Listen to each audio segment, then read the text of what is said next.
They are still trying to recover bodies and the black box this morning. That's right. Brendan Keefe is standing by live with some late developments. Brendan, what can you tell us?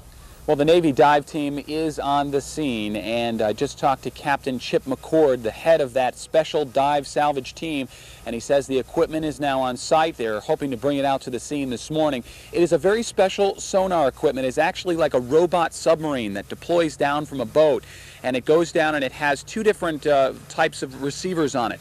One is going to passively listen for the beacon, the beep, beep, beep of the black boxes. And then also they have a kind of sonar that maps the bottom that will tell them if there's anything sticking up on the bottom that might be the black boxes or other important debris.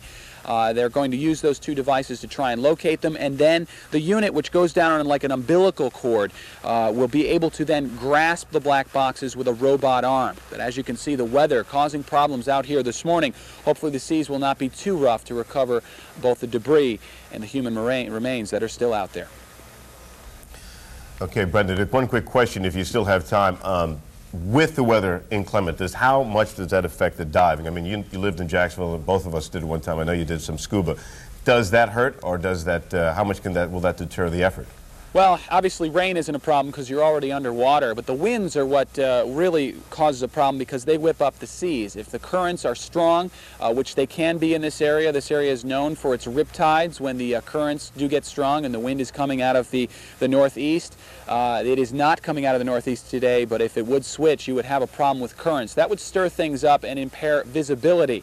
But since we not only have divers in the water, we also have this robot device. They are capable of sending just that sonar device with the robot arm down and keeping the divers safe. So we won't be risking any more human lives in the recovery effort. We're live in East Moriches. I'm Brendan Keefe. Okay, Brendan, thanks a lot. We're going to go live now to Channel 3's Brendan Keefe. He's in East Moriches, Long Island, where the investigation has been going through the night. Brendan?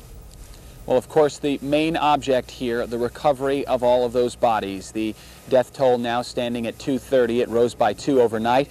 And we also know now that those 9 people are from Connecticut, at least 7, and we're told now 9. Those bodies are slowly being identified through dental records and other means. They're trying to use scientific means rather than having to drag the family out to identify those. The next thing is to find those black boxes. We're live in East Moriches. Back to you. All right, Channel 3's Brendan Keefe, thank you very much, and we'll see you again many more times today.